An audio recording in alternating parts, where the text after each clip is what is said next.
नमस्कार, मी डॉक्टर अमित चौधरी, नागपूर महानगरपालिका आयुक्त।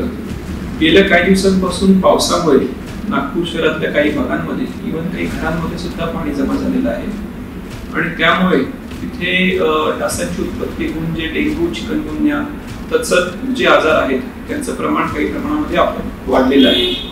त्याला रोकथाम करण्यासाठी आपल्या सगळ्यांनी काळजी घेणे अतिशय आवश्यक आहे।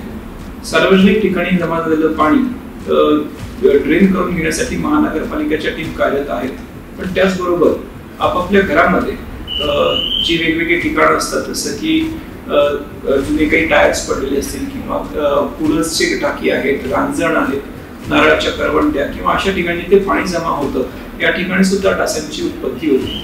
ही ब्रीडिंग रोखण्यासाठी आपल्याला सगळ्यांना या ठिकाणचं जे आहे सगळ्यांनी घरामध्ये एक आठवड्यात किमान एक दिवस तरी कोरडा दिवस पाळला पाहिजे आणि या ठिकाणी जमा झालेलं पाणी जे आहे ते ड्रेन केलं पाहिजे।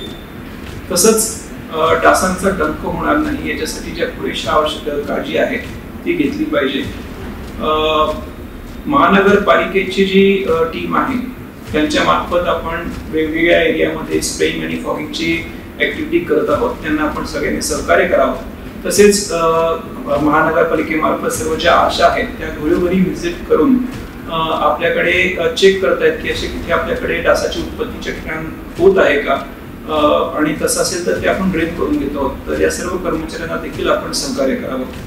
जर आपल्याला आजाराचं कोणतं लक्षण आढळलं, जसं की ताप आहे, अतिशय अशक्तपणा असेल, तर वेळोवेळीच आपण याची योग्य ती तपासणी करून घ्यावी, जेणेकरून याचं सिरियस आजारांमध्ये पर्यवसन होणार नाही। महानगरपालिकेमार्फत जी काही आपल्याला डेंग्यू, चिकनगुन्या तसेच इतर जे आजार आहेत, संसर्गजन्य आजार या पावसाळ्यामध्ये वाढतात, ते रोखण्यासाठी आम्ही पुरेपूर प्रयत्न करतो आहोत।